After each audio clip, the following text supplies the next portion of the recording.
So Hellish Quart has been gaining some traction since its pre-alpha release this February, and has received plenty of praise from its cult community and the few content creators that chose to highlight it. As someone who fences epee in real life, I was immediately drawn in with the promise of realistic damage, physics-based weapon interactions, and historically accurate fighting styles.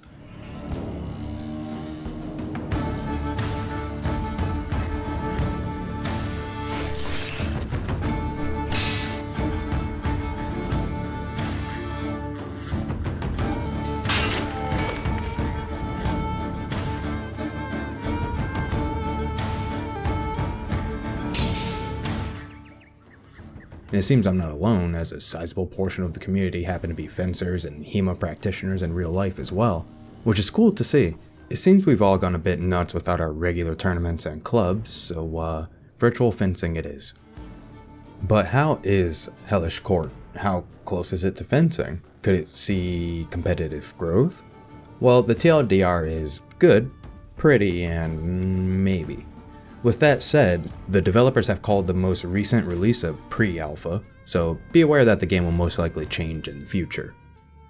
For a game that's developed by a team of only 2 people, Hellish Quart is surprisingly novel and unique. It features a relatively small roster of characters representing different weapons and combat disciplines, each with their own individual style. You have 4 main attack buttons corresponding to angle and height of attack, 8-way movement akin to Soul Calibur, and a few grabs for CQC. Blocking in this game is mostly automatic, where your character moves to guard your opponent's attack depending on the angle of the attack. This may seem a bit weird at first, but the auto guard is actually pretty reliable at the correct distances, which seems to further emphasize the importance of footsies and even the strong and weak parts of one's blade. If you play too close, your auto guard isn't guaranteed to work. It's also weaker when standing still as opposed to holding back, so don't think it'll be some impenetrable defense. You also have a long guard, which puts your character into a manual guard that's a bit more risky to use, but gives you access to interesting moves like blade beats, parries, and long-ranged attacks. The core mechanics of the game really push the player to respect distance and timing, since even the smallest blunders can end the round. So satisfying. This style of gameplay is such a breath of fresh air in a market of fighting games with multiple meters and combo breakers and ultras and rage arts and frame track gimmicks and grappling characters and flashy animations and fucking Leroy. None of that. Just fighting. Spacing. Reads. It's pure. This game's coolest and most unique feature is that combat is entirely physically simulated. Guards and parries are real as opposed to predetermined game states like most fighting games, and weapons require speed and accuracy in order to kill. And when I say guards and parries are real, what I mean is that, just like real fencing, you can capture your opponent's blade, move it out of the way, and counterattack all in one move, given the correct timing and spacing, of course. And I'm telling you, getting a well-read parry riposte in this game tastes just as good as it does in real life. Yo, make that dance. Yo, make that dance. Yo, make that dance. You can also feint most neutral and forward attacks by pressing back during the attack's animation. Not only does this lead to cool mind game opportunities, but remember, attacks put your opponent into a specific guard based on the angle of attack.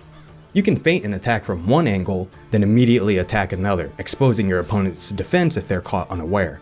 There's a lot of room for shenanigans in the engine as is, and surprisingly, the system works pretty well.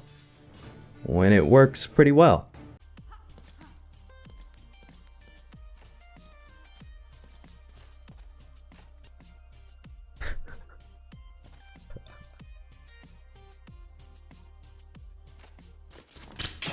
Now headless, that's bullshit, dude. As is the case for many early access games, Hellish Quart does suffer from the occasional bug, jank interaction, and whatever the hell this is.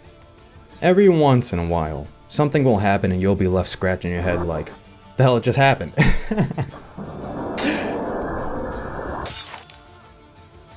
Although the game is still young, certain matchups do feel possibly imbalanced, such as Gideon versus Marie due to the range, or Marie versus Isabella due to Marie's low damage and Isabella's high trade potential.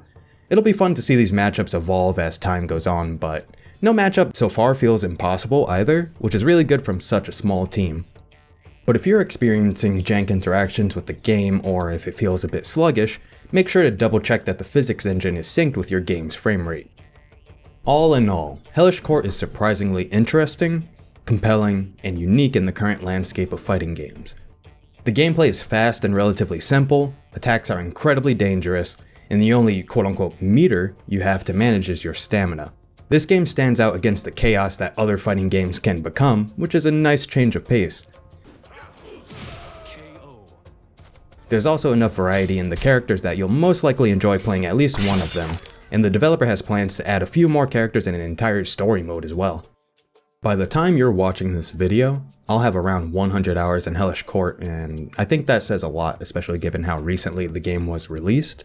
I do have to let you guys know that this game does not currently feature a native online mode, as the physics system is a bit complicated to develop netcode around.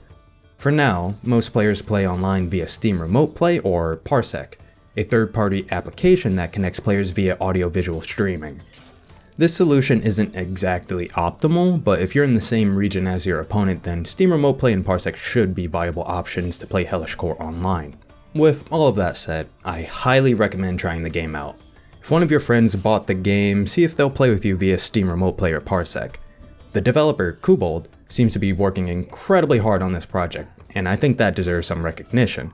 I hope this game really receives the support that it deserves, and we can get a quality, realistic fencing game to compete in.